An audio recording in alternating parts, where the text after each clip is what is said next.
નમસ્કાર મિત્રો, આજે આપણે સંત ફૂલાબાઈ વિશે જાણીશું। રાજસ્થાનની પવિત્ર ભૂમિમાં નાગોર પંથકના મંજવાસ ગામે પિતા હેમરાજા જાટ અને માતા નોજાના ઘેર ઈસવીસન 1568માં સંત ફૂલાબાઈનો જન્મ થયેલ। માતા પિતા બંને દયાળુ અને ભક્તિભાવવાળા, તેથી બાળપણમાં જ ભક્તિના અંકુર ફૂટ્યા। પિતાનો વ્યવસાય ખેતી અને પશુપાલન, તેથી ગાયો ચરાવવા જાય। ઘેર કોઈ સાધુ સંતો આવે ત્યારે આનંદ વિભોર થઈ તેમની આગતા સ્વાગતા કરે અને સાધુ સંતોનો સત્સંગ એક ચિત્ત થઈને સાંભળતા। મા ફૂલાબાઈની ઉંમર લગભગ 12 વર્ષની થઈ હશે। એક દિવસ ભાત લઈને ખેતર તરફ જઈ રહ્યા હતા। રસ્તામાં નગાણા ગામના સંત જ્ઞાનીજીનો ભેટો થયો। સંત જ્ઞાનીજીએ આ હીરને પારખ્યું। જ્ઞાનીજીએ કહ્યું કે બેન, મને બહુ ભૂખ લાગી છે, મને ખાવાનું આપો। પોતાની સાથે રહેલ ભાતનો ડબ્બો ખોલી મા ફૂલીબાઈએ આદરપૂર્વક સંત જ્ઞાનીજીને જમાડ્યા। ભોજનથી તૃપ્ત થઈ સંત જ્ઞાનીજીએ મા ફૂલીબાઈના મસ્તક ઉપર હાથ મૂકી આશીર્વાદ આપ્યા અને રામ નામનો મંત્ર આપી અને એનું નામ સ્મરણ કરવાનું કહ્યું અને સંત ફૂલીબાઈના અંતરના કપાટ ઉઘડી ગયા। સંત જ્ઞાનીજીને હૃદયમાં ગુરુ તરીકે સ્થાપી રામ નામનું સ્મરણ કરવા લાગ્યા અને રામ નામમાં લીન થઈ ગયા। એકાંતમાં બેસી ધ્યાન, મનન અને ચિંતન કરે। હવે તો જીવનમાં વૈરાગની ભાવના દ્રઢ થવા લાગી। પુત્રીના મનમાં વૈરાગની ભાવના જોઈ પિતાની ચિંતા થવા લાગી, એટલે યોગ્ય મૂર્ત્યાની શોધ શરૂ કરી। પણ મા ફૂલીબાઈએ તો સ્પષ્ટ શબ્દમાં કહ્યું કે પિતાજી, હું લગ્ન નહીં કરું। દીકરીને આવી હઠ જોઈ પિતાએ મા ફૂલીબાઈના દાદાને વાત કરી। પરિસ્થિતિ જાણી દાદાએ બડેલા ગામમાં ફૂલાબાઈની સગાઈ કરી। છાની રીતે જાન પરણવા પણ આવી। મા ફૂલીબાઈ તો અવાચક થઈ ગયા। હવે શું કરવું, પણ મનમાં નિશ્ચય કરી લીધો કે મારે તો મારા સામળિયા સાથે વિવાહ કરવા છે। મા ફૂલાબાઈએ દાદાને કહ્યું કે તમે જેના ખૂબ ગુણગાન ગાઓ છો એ વર તો આજે જીવે ને કાલે મરી જાય, મારે વિધવા થવું પડે। તેથી તો મેં એવા વર સાથે લગ્ન કર્યા છે કે ન તો જન્મે છે અને ન તો મરે છે। હું તો મારા સામળિયાને જ વરી ચૂકી છું। મા ફૂલાબાઈના નિશ્ચય આગળ દાદાને પણ નમવું પડ્યું અને જાન લીલા તોરણે પાછી ગઈ। બડેલા ગામના મનોજી તો પ્રતિષ્ઠિત માણસ પોતાના પુત્રની જાન પાછી વાળી, તેથી ક્રોધે ભરાઈને જોધપુરના મહારાજા પાસે ફરિયાદ કરી। જોધપુરના મહારાજા પોતાના લાવ લશ્કર સાથે માંજવાસમાં પડાવ નાખે છે। થેલાજી અને હેમાજીને બોલાવે છે। મા ફૂલીબાઈ પણ ત્યાં આવે છે અને પોતાનો નિર્ણય જણાવે છે કે હું તો મારા સામળિયાને વરી ચૂકી છું। રાજા કહે, તેનું પ્રમાણ આપો। ફૂલીબાઈ તો એમ કહેવાય છે। મા ફૂલાબાઈએ 1.25 શેર ચોખા રાંધીને મહારાજ સહિત લાવ લશ્કરના 384 માણસોને જમાડે છે। આમ મા ફૂલાબાઈ પણ સંત મીરાબાઈની જેમ જ ભગવાન કૃષ્ણને પોતાના પતિ તરીકે સ્વીકારી ભક્તિમાં તલ્લીન થઈ ગયા। માંજવાસમાં જ મહાદેવજીના મંદિર પાસે ખેજડા નીચે ધ્યાન સાધના અને ભગવત નામ સ્મરણ કરે છે।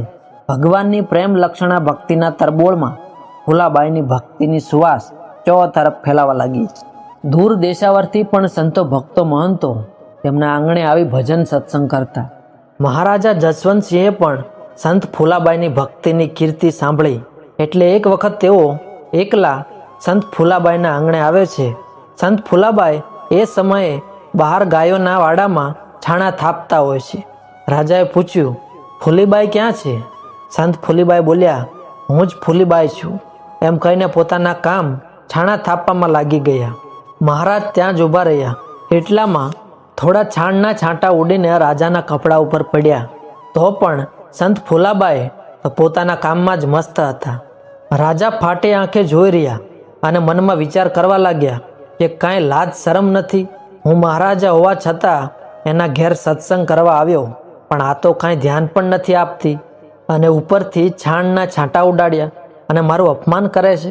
રાજાના મનનો ભાવ જાણી લઈને સંત ફૂલાબાઈ બોલ્યા, તમારો રજોગુણ હજી ગયો નથી। હું રાજા છું એવું અભિમાન હજી ગયું નથી ને આવી ગયા મારી સાથે સત્સંગ કરવા? સંત ફૂલાબાઈ બોલ્યા, ઊંચ નીચનો ભાવ હૃદયમાંથી કાઢી મનને સ્થિર કરો અને જાણી લ્યો કે તમારું રાજત્વ અને એના નિશાન, મુકુટ, વસ્ત્ર અને તમારું શરીર બધું જ એક દિવસ માટીમાં મળી જશે।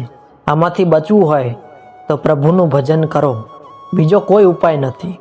આ દેહની આટલી બધી સાર સંભાળ એક છાણના છાંટા પડ્યા એમાં આટલો બધો રોષ? મહારાજ સમજી ગયા કે ફૂલીબાઈ પરાને પાર પહોંચી ગયા છે, છતાં પરીક્ષા લેવા માટે પૂછ્યું, તમારું નામ ફૂલાબાઈ કેમ છે? સંત ફૂલાબાઈએ જવાબ આપ્યો, જ્યાં સુધી દેહમાં શ્વાસ છે ત્યાં સુધી તે ફૂલા નથી, એને તો ઘણા નામ આપી શકાય. જે દિવસે આ દેહથી મુક્ત થઈશું ત્યારે એક જ નામ હશે, આત્મા અને પરમાત્મા. આત્મા અને પરમાત્મા એક થઈ જશે, જેથી મુક્તિનો માર્ગ એક જ છે, રામ નામનું સ્મરણ. ફૂલા પણ એ જ રામનું સ્મરણ કરે છે. સંત ફૂલાબાઈના શબ્દો રાજાના હૃદયમાં તીરની જેમ ઉતરી ગયા. રાજા બોલ્યા, ફૂલાબેન, તમે મારા પર બહુ મોટો ઉપકાર કર્યો છે, હું તમને મારા બહેન બનાવું છું. એમ કહી 5 સોનાના સિક્કા અર્પણ કર્યા. સોનાના સિક્કાઓ તરફ જોઈ સંત ફૂલાબાઈએ કહ્યું, આ બધું તો કાંઈ નથી, તમે તો ભક્તિભાવવાળા છો. હું તમારી બહેન છું, તમે મારા ભાઈ છો, તમે મારા ઘેર પધાર્યા છો, કૃપા કરીને મારું આતિથ્ય સ્વીકારો. રાજાએ કહ્યું, મારી સાથે મોટી સેના છે, તમે કેવી રીતે જમાડશો? સંત ફૂલીબાઈએ કહ્યું, ભલે મારી પાસે કંઈ નથી, પણ ભગવાનના દરબારમાં ક્યાં કમી છે? ભગવાન બધું સંભાળશે, ભગવાન બધું આપશે. સૌ સૈનિકો અને મહારાજા જમવા બેઠા.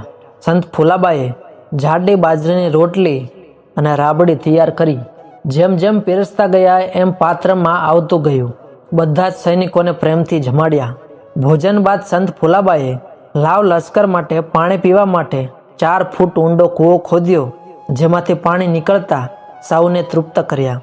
મહારાજા સંત ફૂલીબાઈને વિનંતી કરે છે કે મારા રાજમહેલને પાવન કરવા આપ પધારો. રાજાની વિનંતી સ્વીકારી સંત ફૂલાબાઈ રાજમહેલમાં જઈ રાણીઓને પણ જ્ઞાન ઉપદેશ કરે છે. સંત ફૂલાબાઈની થોડી રચનાઓ જોઈએ તો, ક્યાં ગંગા ક્યાં ગોમતી, બદરી ગયા પિરાગ, सतगुरु में सभी ही आया, रहे चरण लिव लाग. जब लग श्वास शरीर में तब लग नाव अनेक, घट फूटे शायर मिले जब फूली पूर्ण एक. गहना गांठा तन की शोभा, काया काचो भांडो, फूले के थे कुशी होसो, राम भजो है रांडो. कामी कंथ के कारणे कई करिए श्रृंगार, पत को पत रिजायलो फूली को भरतार. जाने आये गौरवे फूली कियो विचार, सब संतन को बालमो सब मेरो भरथार. माटी सुही उपजो फिर माटी में मिल जाए, फूले के राजा सुनो कर लो कोई उपाय. फूली सदगुरु ऊपरे वार मेरो जीव, ज्ञानी गुरु पूरा मिलिया तुरंत मिलाया पीव. क्या इंद्र क्या राजवी क्या शुकुर क्या स्वान, फूली तीनों लोक में कामी एक समान.